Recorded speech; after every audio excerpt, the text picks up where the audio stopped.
우리가 같이 말씀 나누고 있습니다. 여호수아 말씀을 같이 나누고 생각하는 과정에서 여러분들이 꼭 기억해야 될 것이 있어요. 이것은 다른 것이 아니라 여호수아 말씀을 어떻게 해석할 것이냐 하는 것이죠. 하나님께서 이스라엘 백성을 약속하신 가나안 땅으로 인도하시고 가나안 땅에서 여호수아를 통해서 이스라엘 백성들에게 승리를 주는 내용이라고 했습니다. 이 구조를 생각해 볼 필요가 있는데, 애굽에서 종되었었던 이스라엘 백성을 이끌어내서 광야 40년 방황하다가 요단강이라고 하는 강을 건너서 가나안 땅에 들어오게 된 거예요. 이 구조가 굉장히 중요합니다. 모세의 역할은 어디까지였습니까? 우리 대환이 광야까지. 네, 맞습니다. 광야까지가 모세의 역할이었어요. 광야 뒤에는 뭐가 나오죠? 유나? 그렇죠. 요단강. 감사합니다. 요단강이 나와요. 요단강을 건너기 전부터, 요단강을 건너는 순간부터 그러면 누가 이스라엘 백성을 인도하고 있습니까? 1번 모세, 2번 여호수아, 3번 이요한 목사님. 몇 번이죠? 그렇죠. 3번 강성 2단 나왔네요. 3번은 절대 아니고요. 여호수아가 이 모든 상황을 주도하고 있어요. 여호수아는요, 누구의 예표냐면은 바로 예수 그리스도의 예표예요. 그래서 여호수아의 이름의 축약형이 예수예요. 같은 이름입니다. 같은 이름. 또 모세가 요단강 전까지, 가장 극적인 승리 전까지 모세가 인도하고 요단강을 건너는 것, 다시 말해 완전히 새로운 종의 광야의 질서에서부터 벗어나서 완전히 새로운 질서, 가나안의 질서 속에 들어가게 하는 것은 여호수아 시대부터라는 사실이에요. 예수님으로 말미암아 요단강을 건너서 가나안에 들어왔다 이거죠. 우리가 죽어서 가는 곳이 가나안이 아니에요. 우리가 잘못 알고 있는 게 뭐냐면은 요단강 건넌다. 이건 진짜 뭐 정말 우리 한국 사람 다 알잖아요. 너 오늘 나랑 요단강 건널래? 이런 건 뭐 데이트하자는 게 아니잖아요. 한번 너 나랑 한번 죽고 살고 한번 싸워볼래? 이 뜻이잖아요. 그죠? 너 오늘 밤 요단강 건널 거야. 뭐 이런 건 축복 아니잖아요. 그죠? 다 알잖아. 요단강이 죽음이라는 거. 근데 그동안 우리가 이 도식을 해석할 때 요단강을 죽음으로 상징하고 나니까 그럼 가나안은 뭐냐 이거예요. 그럼 천국인데 요단강을 죽음으로 상징하면은 가나안은 천국이 돼야 되는데 가나안에도 뭐가 있다? 전쟁이 있다는 거예요. 전쟁이 있고 승리가 있어. 근데 우리가 아는 천국은 뭐예요? 우리가 아는 천국은 거기서 더 이상 눈물도 없고 고통도 없고 싸울 일도 없는 모든 것의 완성 아닙니까? 그러니까 요단을 죽음으로 상정하는 것은 그 자체로 엄청난 한계가 있다. 그래서 우리가 그동안 이거 잘못 배웠다. 요단강은 죽음의 강을 말하는 게 아니에요. 예수님이 어디서 세례 받으셨죠? 예수님 세례 받으신 강. 1번 한강, 노벨 문학상 한강. 죄송합니다. 그만할게요. 2번 요단강 어디입니까? 뭐라고요? 요단강. 예수님 요단강에서 세례 받았잖아요. 예수님이 요단강에서 세례 받고 물 위로 올라오셨잖아요. 그죠? 예수님이 물 위로 올라오시면서 첫 번째 하신 말씀이 뭐예요? 회개하라, 천국이 가까워왔다. 하나님 나라를 선포하셨잖아요. 예수님이 이제 새로운 시대를 열었다는 뜻이에요. 그러니까 여호수아의 말씀은 예수 그리스도 이후에 펼쳐질 예수님을 따르는 교회의 승리를 말하고 있는 거예요. 그러니까 이거는 교회 시대, 다시 말해 저와 여러분이 살고 있는 예수 그리스도를 우리의 주님으로 고백하고 주님과 함께 이 땅 가운데서 승리를 경험하고 있는 저와 여러분들이 구체적으로 누리게 될 그 승리의 양상을 보여주는 것이라고 해석하면 정확하게 맞습니다. 왜냐하면 이 얘기를 우리가 너무나도 잘못된 내용으로 생각할 때가 많아요. 우리는 성경을 굉장히 얕봅니다. 그래서 성경 말씀을 오늘을 살아가는 큐티 정도로 여겨요. 근데 성경은 처음부터 그랬던 적이 한 번도 없어요. 성경은 세계 형성적입니다. 세계를 실제로 만들어요. 그래서 어떤 일이 벌어졌느냐. 여호수아서 말씀을 읽고 유럽 열강들이 이제 신대륙 개척을 하고 신대륙 개척을 통해서 식민지를 만들어 나갈 때 그때 언제나 써먹었던 말씀이 여호수아 말씀이에요. 그래가지고 이 말씀이 모토가 돼가지고 전 세계의 식민지를 운영하고 사람들을 굴복시키고 자신들이 그들을 이 식민 지배하거나 완전히 해렘 없애버려서 그들을 심판해야 되는 존재로 간주하고 살았던 거예요. 몇백 년 동안? 거의 500년 동안. 500년 동안. 그러니까 이 말씀은 그냥 대충 우리가 읽은 말씀이 아니라 역사 속에서 어떻게 해석되어 왔는가를 봐야 되는 거예요. 근데 그동안 이거를 우리가 국가적으로, 민족적으로, 군사적으로 이용해 왔어. 근데 알고 봤더니 이 말씀은 그 뜻이 아니었어. 이것은 예수 그리스도의 인도함을 받는 그분의 교회가 누리게 될 승리를 보여주는 거예요. 그렇기 때문에 이 말씀이 그러한 방향으로 해석돼야 되는 거죠. 저와 여러분들은 예수님을 주님으로 모시고 계십니까?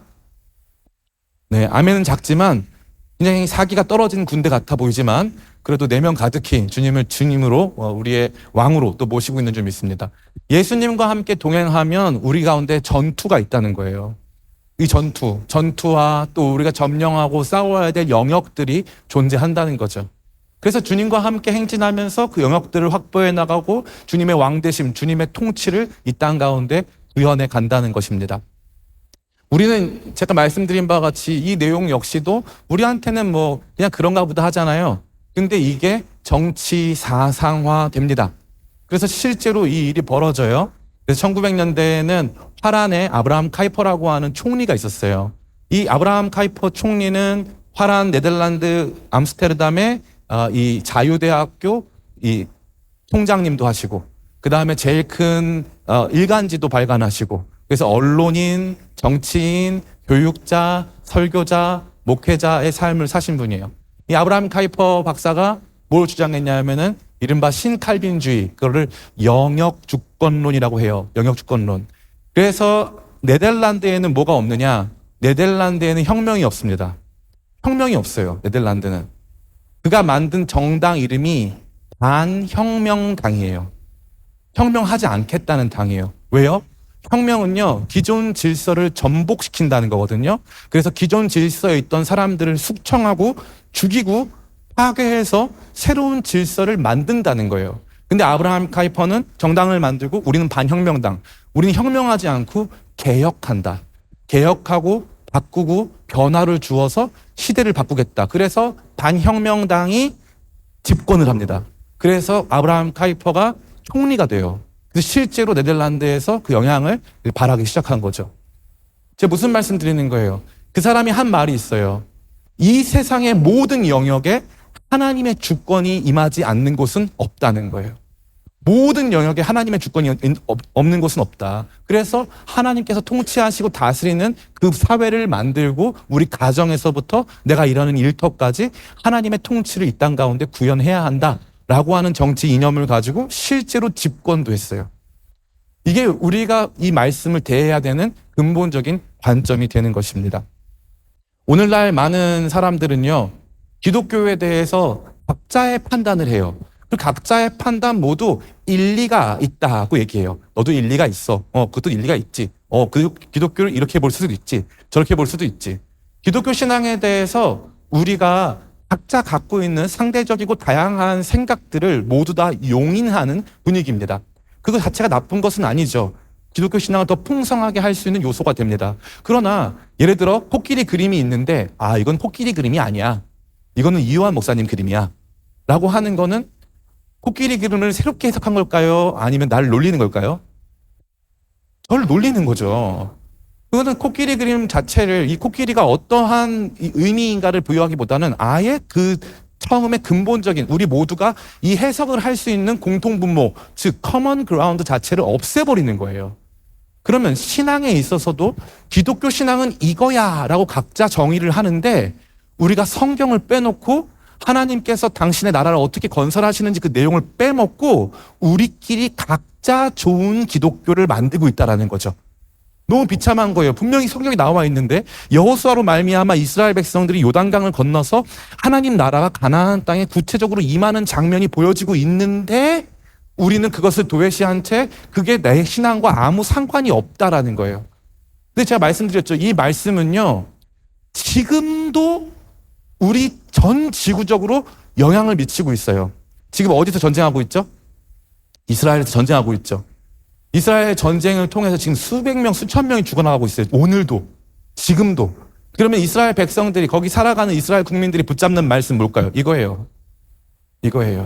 좀 이따 살펴보겠지만 이스라엘 백성들이 갖는 시오니즘의 가장 큰 위험성은 이 여호수아 말씀의 적용이 우리한테만 있다는 거예요.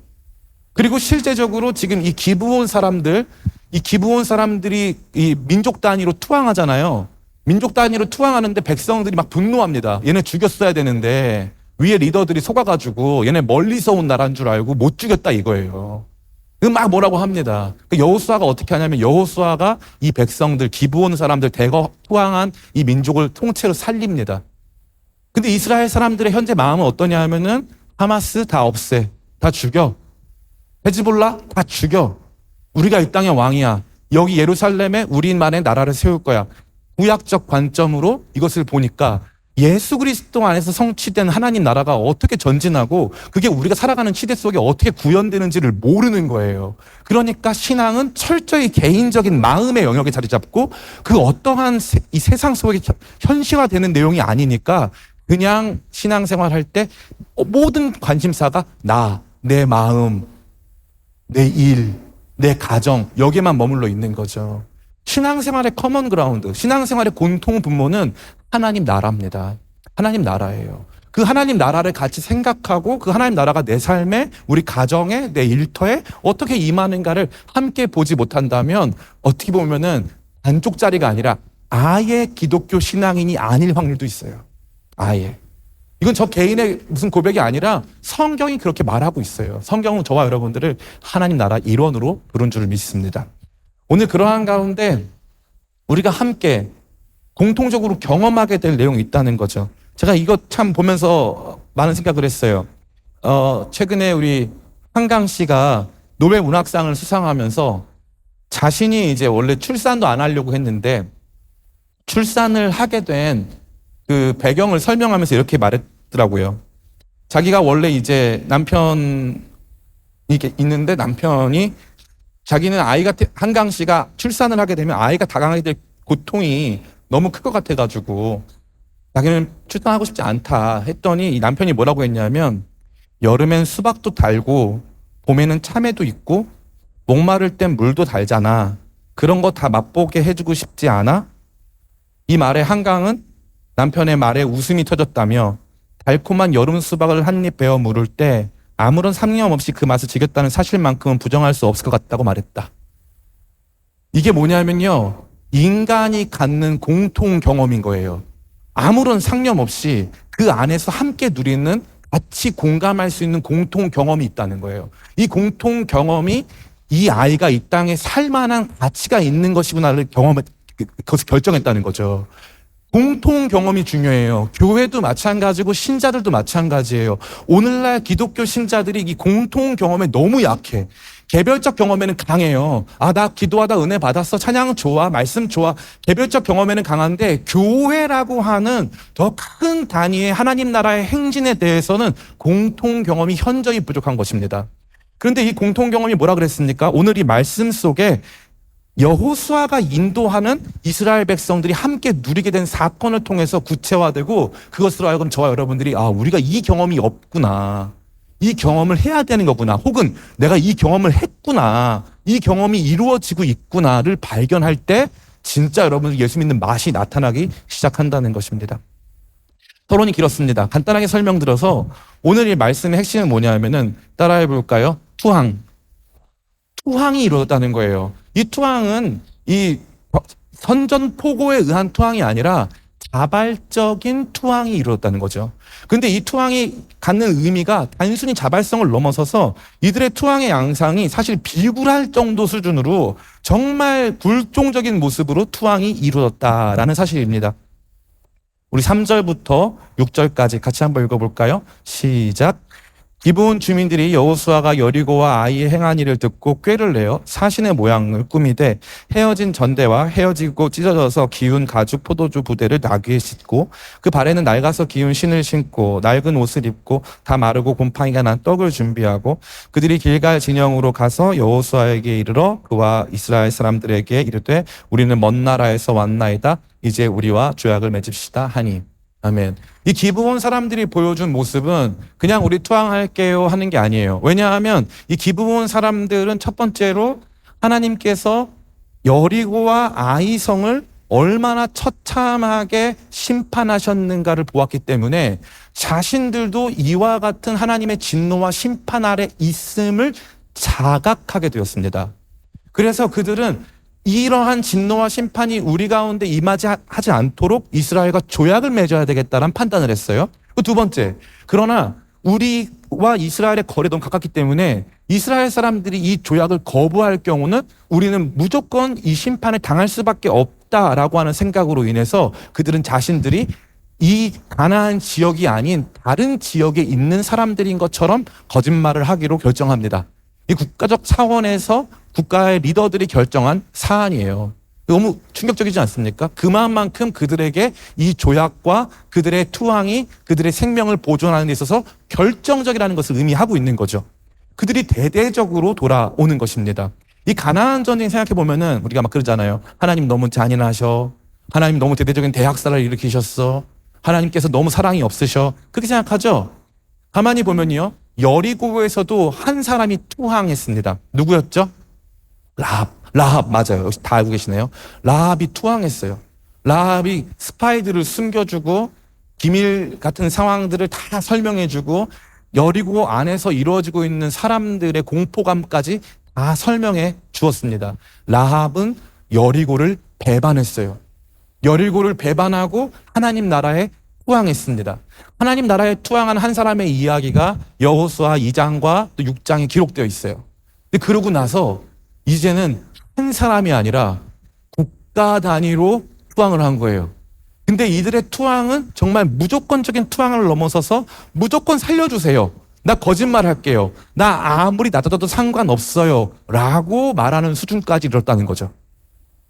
이들은 전적인 의미에서 완전히 모든 것을 포기하고 낮아지는 모습으로 지금 투항하고 있다는 것을 보여주고 있어요. 그러면 보세요.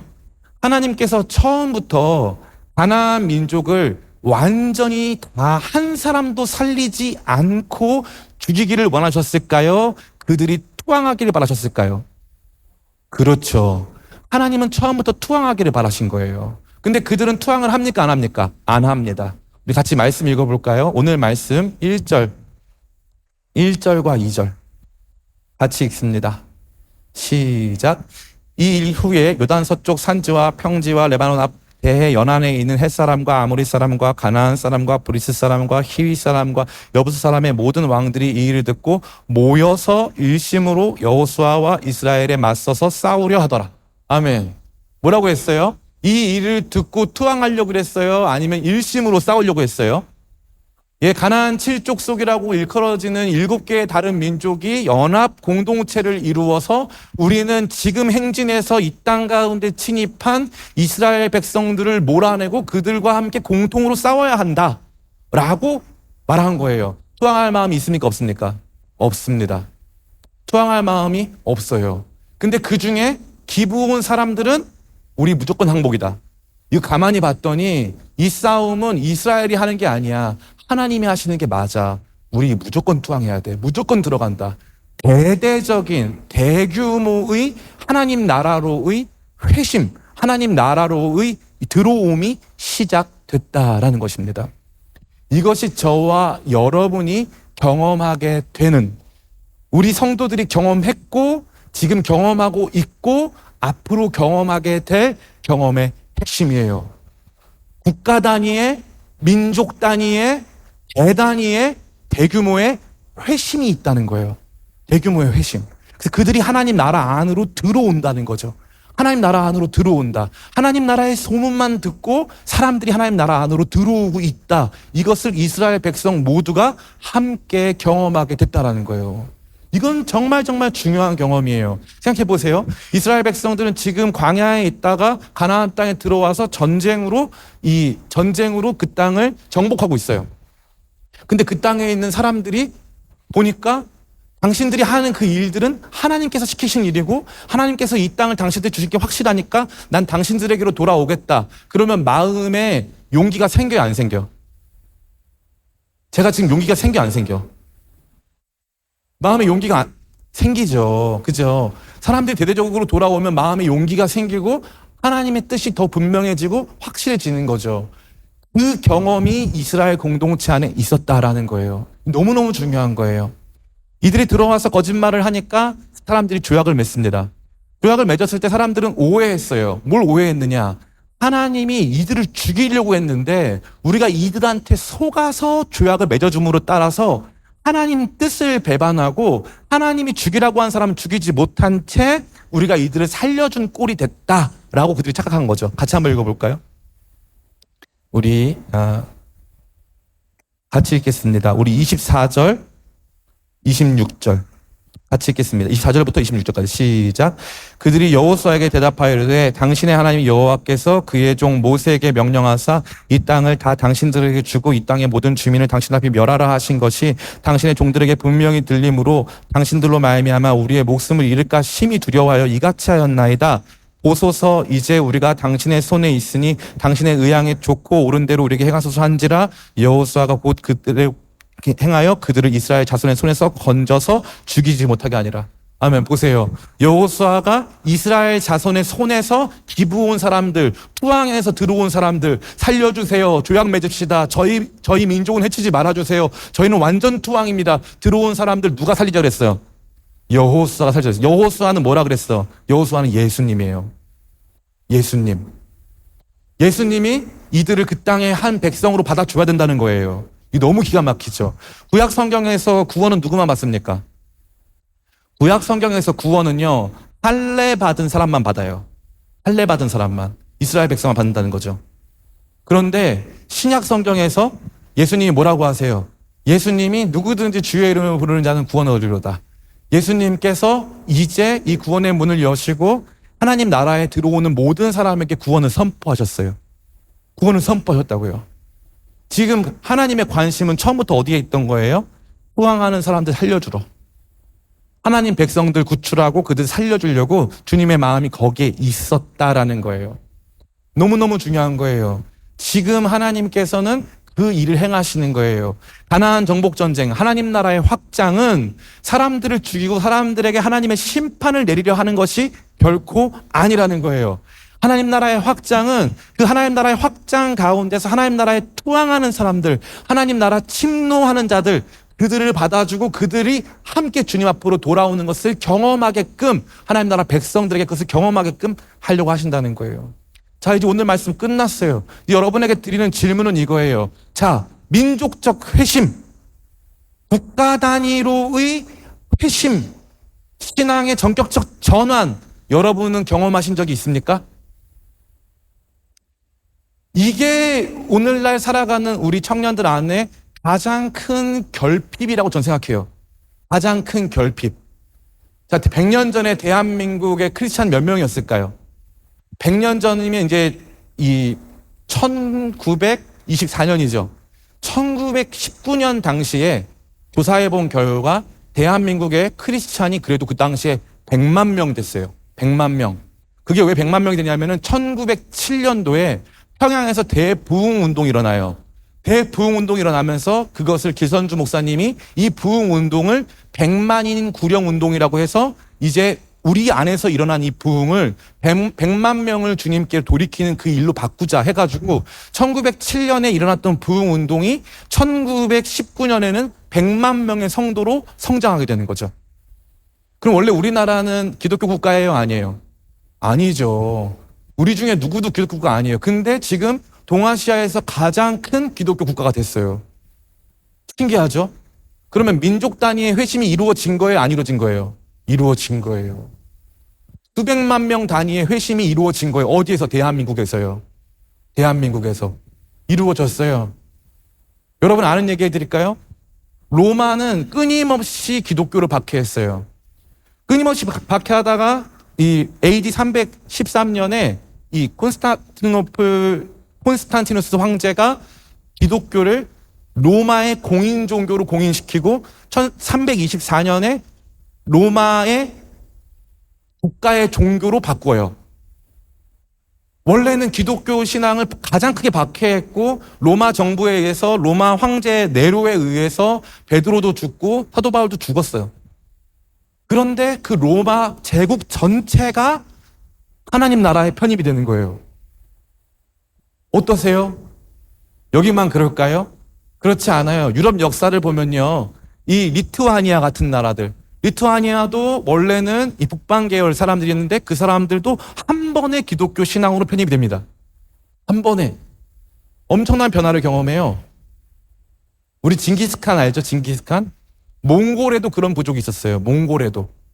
지금 이제 오데사라고 하는 지역, 지금 우크라이나에 있는데, 우크라이나 오데사 지역 아니고 그 근처에 다른 오데사 왕국이라는 곳이 있었거든요. 우리 교회 초창기, 초대교회 시절에 오데사 왕국 전체가 기독교 국가로 바뀌어요. 자, 이거는 과거 얘기예요. 그럼 오늘은 그런 일이 있을까요? 없을까요? 있습니다. 지금 한국에서는 기독교가 작아지는 것 같죠?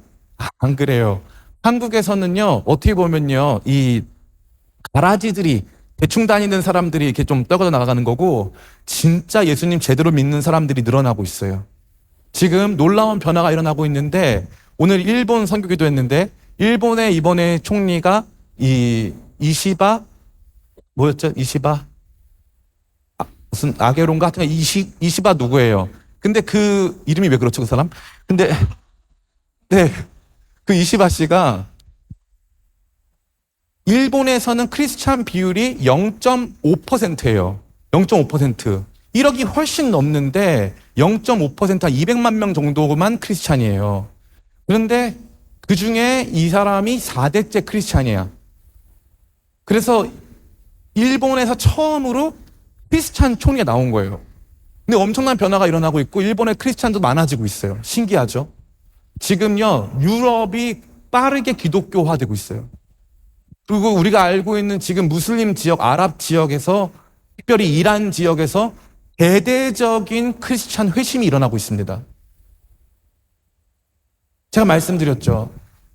여호수아서는 교회가 여호수아, 예수님의 인도 속에서 경험하게 될 승리의 양상을 예표적으로 보여주는 거예요.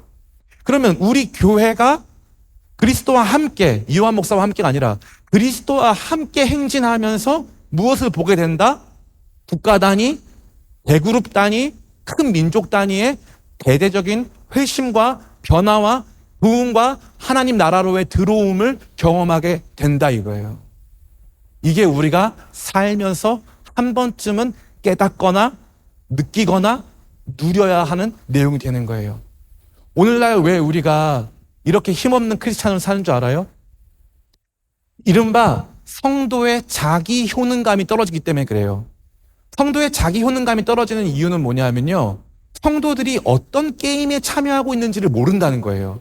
내가 지금 크리스찬이 됐는데 이게 어떤 게임인지를 모르는 거야. 그래서 나는 게임이야 이게? 이게 그런 룰이 있었어? 득점했다고? 우리가? 이기고 있어? 우리 무슨 게임인데? 자기가 무슨 게임에 참가하는지를 모르니까 그 다음부터 사람들이 크리스찬으로 살면서 경험하게 되는 자기 효능감을 느끼지를 못하면서 복음은 장롱에 집어넣고 나는 교회만 다니면 되는 사람으로 바뀐 거죠. 우리는 지금 게임에 참여하고 있어요. 완곡한 표현으로 게임이지만 진짜는 전쟁이죠. 어떤 사람이 저한테 그래요. 목사님은 게임에 대해 어떻게 생각하느냐? 저는 예전에 저는 게임을 할 줄 모릅니다. 게임을 아무것도 해본 적이 없어요. 뭐 스타크래프트도 해본 적이 없어. 근데 제가 가만히 보니까 게임처럼 건전한 활동이 없어요. 게임에서 여러분 보세요. 배틀그라운드를 생각해 볼게요. 여러분 배틀그라운드 아니었으면 여러분 진짜 몇 명 죽었을 거 아니에요. 그죠? 그나마 거기서 목 따고 이렇게 하느라고 좀 덜 죽인 거잖아. 그잖아요. 롤도 마찬가지고 굉장히 건전한 게임이더라고요. 저는 청소년들이 그런 게임 하는 거 권장합니다. 권장해요.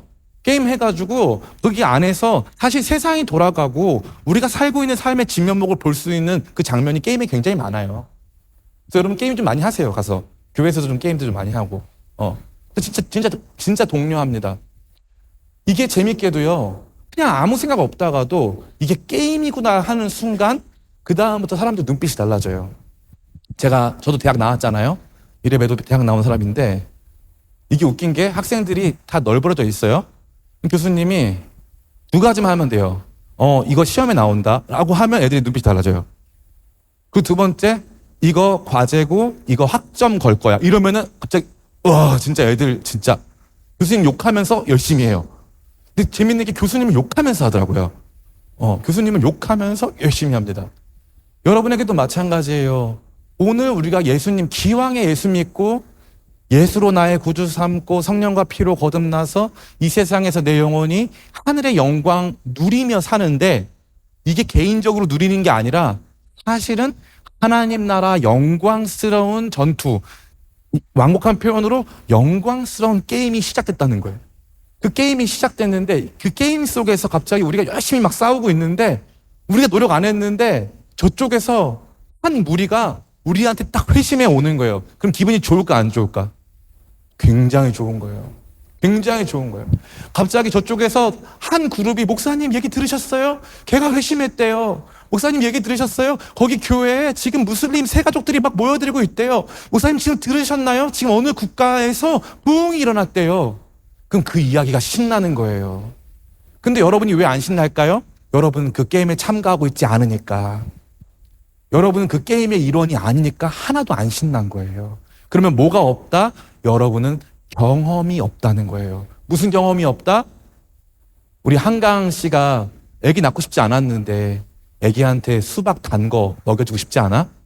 그럼 내가 수박 단 거 먹어봤으니까 우리 애가 단 거 먹으면 되게 좋아하겠다. 인생이 되게 행복하다는 걸 알겠다. 이 느낌이잖아요. 제가 왜 여러분들에게 자꾸 선교를 강조하는 줄 알아요? 선교가 무슨 여러분들 많은 생각하는데, 기독교인이 돼가지고 선교를 한다는 걸 뭔가 구원 이외에 부차적인 일을 한다는 걸 생각하더라고요. 구원 이외에 부차적인 일이 선교 아니에요. 여러분 착각하신 거예요.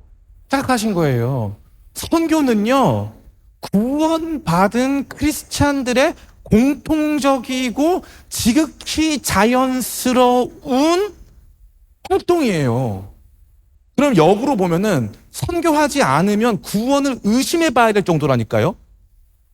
자, 사도행전 1장 8절 누가 암송해 보시겠어요? 사도행전 1장, 나 암송할 수 있다. 이거 진짜 스타벅스 3만 원 갑니다. 게임이 됐죠? 눈빛이 달라졌죠? 흥미진진해졌죠? 앞에 제가 읽어드릴게요. 오직 성령이. 자, 또 대환 마이크 잡고 한번 해주세요. 오직 성령이 너희에게 임하시면 너희가 권능을 받고 예루살렘과 온 유대와 사마리아와 땅끝까지 이르러 내 증인이 되리라. 보세요. 앞에서 졸고 있다가 스타벅스 3만 원이 울려 퍼지는 순간 이렇게 우리 대환이가 인프피입니다. 인프피도 손들게 하는 마력 게임이죠. 결국에 뭐가 걸리고 뭘 경험하고 뭘 얻게 되고 구체화된 거잖아요. 신앙의 구체화 선교고요. 거기 보시면 오직 성령이 너희에게 임하시면 너희가 권능을 받고 예루살렘과 온 유대와 사마리아와 땅끝까지 가서 내 증인이 되리라고 되어 있습니까? 안 되어 있습니까?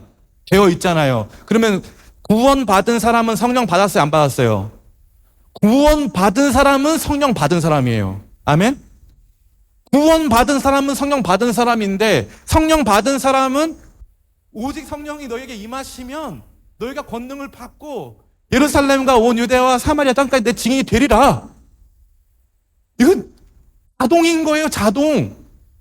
그러면 여기 왜 문제가 생겼을까요? 이게 한국 교회가 그동안 완전 잘못 가르쳐 온 거예요. 여러분, 구약 성경에서 선교적 비전을 발견하신 적이 있어요? 많은 사람들이 구약 성경에서 하지 말라만 배웠어, 우리가. 제가 이게 너무 킹받는 거예요. 여러분, 술 마시면 돼요, 안 돼요?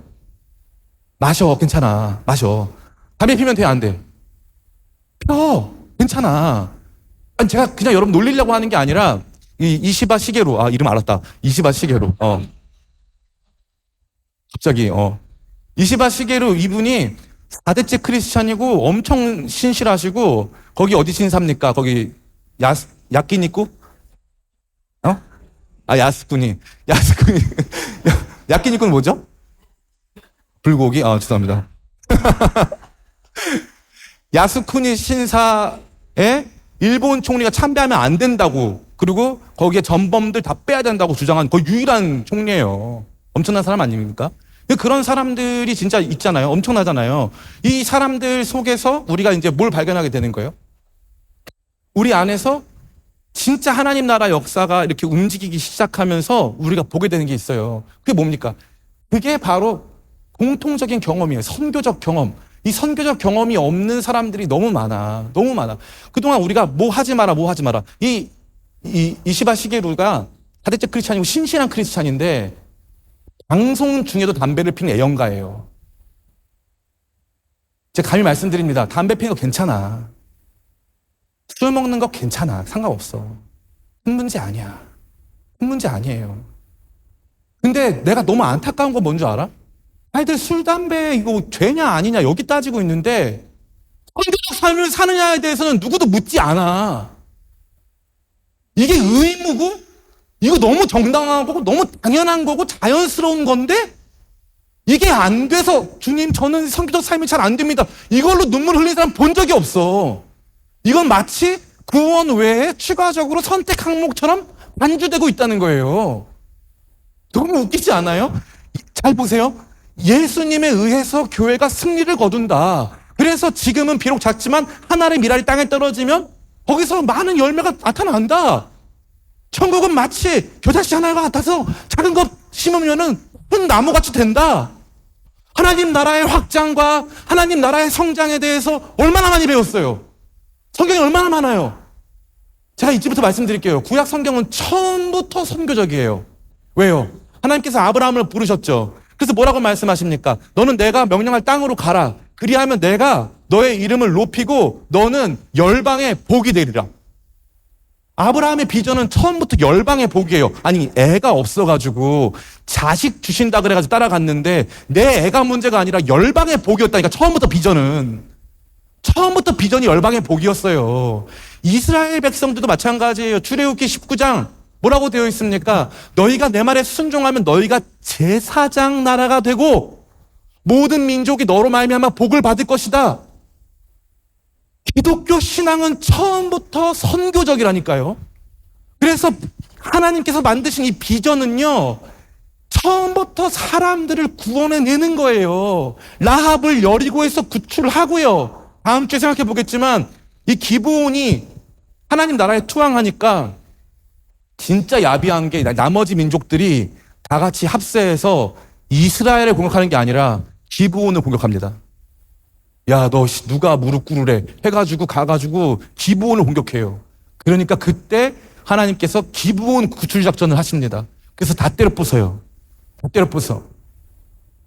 하나님의 마음은 선교의 마음에 있어요. 나 잘못 배운 거예요. 그동안 나 신앙, 나 감정.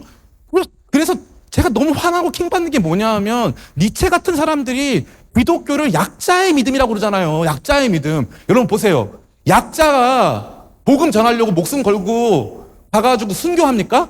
그게 약자예요? 그 강자 아닌가요? 그게 강자잖아요. 복음 위에 순교하는 거 강자잖아요. 전 세계 종교 중에 가장 많은 순교자 누굽니까? 기독교예요. 우리는 왜 순교합니까? 왜 가가지고 복음을 전해요? 가만히 있으면 될 거를. 그렇잖아요. 왜 우리는 복음 전해요? 그게 당연한 거니까. 당연한 거니까. 제가 이 선교에 대해서 강조할 때마다 느껴지는 감정은 뭐냐 하면은 많은 청년들이 그거는 우리 교회가 좀 강조하는 신앙의 여러 미덕 중 하나. 신앙의 여러 미덕 중 하나 아니라니까. 그게 여러분 열매라니까. 그게 우리가 같이 꿈꾸고 같이 누리고 같이 보게 될 공통 경험이라니까. 평생 그 경험을 보고 사는 거래 이거. 평생. 근데 이 선교적 경험을 개인적이고 개별적이고 취향에 따른 것으로만 간주하여서 선교적 경험을 굉장히 무가치한 것으로 간주하고 결국 신앙생활을 지적인 영역이라든가 감정적 영역으로 국한시키고 그러니까 삶에서는 능력이 없는 거예요. 그러면 뭐 술을 마셔야 되냐, 뭐 담배를 펴야 되냐, 말아야 되냐. 여러분 보세요. 선교를 하려고 하면 잘 술을 안 먹게 돼요. 화요 모임 가는데 술 먹고 하면 좀 그렇잖아. 화요 모임 갔다 와서 술 먹으러 가서 좀 그렇잖아. 그래서 잘 안 먹게 된다고. 자연스럽게. 술 먹으면 죄여서가 아니라고. 술 먹으면 죄여서가 아니라고. 자꾸 뭐가 죄인지 그만 물어봐요. 다 죄야. 우린 죄덩어리야. 옆 사람같이 그런 봅시다. 너는 주님의 자녀입니다. 네. 여러분 주님의 자녀예요. 그런데 주님의 자녀에 걸맞지 않은 죄가 가득하지. 왜 죄가 가득하냐? 우리가 진짜 의롭게 살아야 될, 진짜 이 게임에 동참해야 될 동기부여가 안 된 거예요. 그래서 진짜 하나님께서 일으키신 일들에 대해 관심이 없어. 제 인스타는 켜기만 하면 뭐 암스테르담에서 이번에 집회를 하는데 크리스찬 페스티벌 열렸대요. 크리스찬 페스티벌이 열렸는데 이쪽에 침례탕 만들어가지고 그냥 거기서 복음 전하고 즉결 침례. 그래가지고 오세요, 컴온 그래가지고 바로 빡 침례 주고 다음 사람 막 줄 서서 막 침례 그러면서 침례 막 같이 받고 막 그러더라고. 전 요즘에 제가 묵상하는 게 있어요. 시장통의 예수. 저는 그동안 신학교에서 공부 열심히 했고 되게 인정받는 학생이었어요. 자신 있었어요. 신학과 관련된 무슨 토론 다 자신 있었어. 누구한테도 꿀리지 않은 자신 있었어. 지금도 마찬가지야. 근데 더 이상 나 그 언어에 들어가고 싶지 않아. 내가 원하는 신앙은 시장통의 예수예요. 그래서 사람들이 잘 모르는 사람들이 뭐 이렇게 무식한 말로 뭐 말하고 뭐 그냥 욕설하고 그 안으로 들어가서 사람들의 생명을 구원하시는 예수님. 와, 난 그 삶을 살고 싶어. 너무나 원해. 정말 원해. 대대적으로 민족들이 구원받고 하는 것은 그게 우리가 무슨 뭐 엄청나게 신학적으로 대단한 무슨 담론을 나누고 그래서가 아니라니까요. 주님께서는 그 역사를 이루고 간다니까. 예수님을 따라가는 어린 양을 따르는 백성들과 함께 주님께서 그 승리를 쟁취하고 계세요. 민족들이 돌아오고 있다고. 지금 이슬람 장벽 안에서 사람들이 예수님을 믿고 있는데 어떻게 믿냐면은 다 꿈에서 만난대. 선교사가 못 들어가니까 예수님이 꿈에서 만나주셔서 잃어버린 하나님 자녀도 돌아오고 있어요, 지금. 엄청난 변화가 일어나고 있습니다. 그 공통 경험을 해야 예수 믿는 맛이 있을 거 아니야. 그래야 우리가 한 주마다 모였을 때 게임을 같이 보는 기쁨과 즐거움이 있고 선교 기도를 했을 때 그 맛이 함께 있을 거 아니야. 물론 그 과정에서 목사님 언제나 그러면 드라마틱한 편 아니죠. 여기 보면 없어. 몇 번 없어. 이게 다야. 그럼에도 불구하고 한 번의 경험이 우리 인생에 큰 걸 만들어내잖아요. 2002년 월드컵 그 한 번의 경험이 몇 년 갑니까 벌써. 몇 년 가는 거야 2002년. 몇 년 가. 목사님 어느 민족이 돌아오고 있답니다. 누군가가 회복되고 있답니다. 복음이 전해지고 교회가 세워지고 있답니다. 하나님께서 승리하고 계시답니다. 지금 핍박받는 어느 민족 가운데 하나님께서 역사하신다고 합니다. 주님의 도움의 손길이 함께 한다고 합니다. 그게 우리 모두의 관전 포인트고 우리가 함께 경험하며 예수 믿는 이 기쁨과 즐거움을 배가시키는 굉장히 중요한 목표가 되는 것입니다. 사랑하는 청년 성도 여러분, 기왕에 예수님 믿을 거면 재밌게 믿으세요. 저는 이제 영국에 이제 웨일즈에 아는 그 목사님이 계셨어요. 근데 그 목사님이 이제 침례교 목사님이었는데, 난 침례교랑 관련이 많냐? 그 침례교 목사님이 있었는데, 그 목사님이 나한테 그러는 거예요. 축구는 영국인들에게 종교다. 왜냐하면 축구가 토요일 주일날 하거든요. 그러면은 그날 다 펍에 가는 거예요. 펍은 교회야. 그래서 같이 모여서 축구를 보는 거야. 그럼 자기 팀을 응원해. 참 신기하잖아요. 일주일에 한 번 모여서 노래 부르고 같이 술 마셔. 우리도 마시잖아. 성찬식, 포도주 마시잖아. 그러니까 한 번씩 모여서 같이 마시면서 뭔가를 응원해. 그래서 걔네는 평생 대대로 그 일을 해. 그러면서 막 기뻐해. 저는 여러분에게 묻고 싶어요. 여러분이 교회에서 보고 있는 게임은 뭡니까? 여호수아의 군대가 행진하며 기브온 사람들이 대거로 돌아오고 그 사람들이 죽이자고 조약을 맺었지만 하나님께서 멸하라고 한 사람들이니까 당신 죽이자고 그랬더니 여호수아는 안 된다고. 우리가 얘 살리기로 언약 맺었다고. 이 그림 하나하나가 너무 아름답지 않아요? 살리기로 약속해서 살린다는 거예요. 예수 그리스도의 십자가가 새 언약이거든요. 우리 살려주시기로 한 새 언약이거든요. 그 언약 가운데 살려주신다는 거예요. 그래서 그 언약 백성들이 하나님 나라 백성의 일원이 된다는 거예요. 이 드라마틱한 변화가 저와 여러분들이 반드시 경험해야 될 내용이에요. 반드시. 저는 여러분들이 이 내용을 그냥 귀로 듣고 말고 목사님이 매주 하는 그런 설교. 저는 근본적으로 그런 게 좀 힘받는다고 할까요? 좀 기쁨의 교회를 다니는데 목사님이 설교 때 그냥 일반적인 설교를 했다? 난 그래 본 적이 없어. 나는 정말 화두를 던졌고 성경 해석에 있어서 이게 과연 맞을까에 대한 논쟁을 불러일으킬 만큼 가장 최신의 논쟁을 갖고 왔고 선교적인 관점에서 이 내용들을 풀어낼 뿐만 아니라 성경신학적으로 조직신학적으로 이 모든 것들을 다 갖고 왔어. 근데 그냥 교회에서 목사님 훈화 말씀? 그래 본 적 없어요. 앞으로 그럴 마음도 없고 여러분이 기쁨의 교회 선택하고 다니는 동안 여러분들이 들어야 될 말씀은 이거야. 하나님 나라는 지금도 역사 가운데 승리하고 있습니다. 하나님 나라에 지금 대단히 민족적인 회심이 일어나서 수많은 사람들이 돌아오고 있어요. 열방이 돌아옵니다. 사람들이 주 앞에 엎드리고 있어요. 우리 안에 가득한 패배주의와 무관심을 내어버리고 하나님께서 하시는 승리에 동참하고 그 승리를 같이 관전할 마음이 없거든 여러분은 이 게임에 동참하고 있지 않은 거예요. 구원의 놀라운 역사는 저와 여러분들을 이 위대한 전투에 동참시키고 이 위대한 승리 가운데 초대하는 것인 줄을 믿습니다. 그 영광스러운 승리에 동참하고 그 승리가 우리의 것이 될 수 있을 만큼 그 전투에 동참하고 참여하게 되는 저와 여러분 다 되시기를 예수님의 이름으로 축원합니다.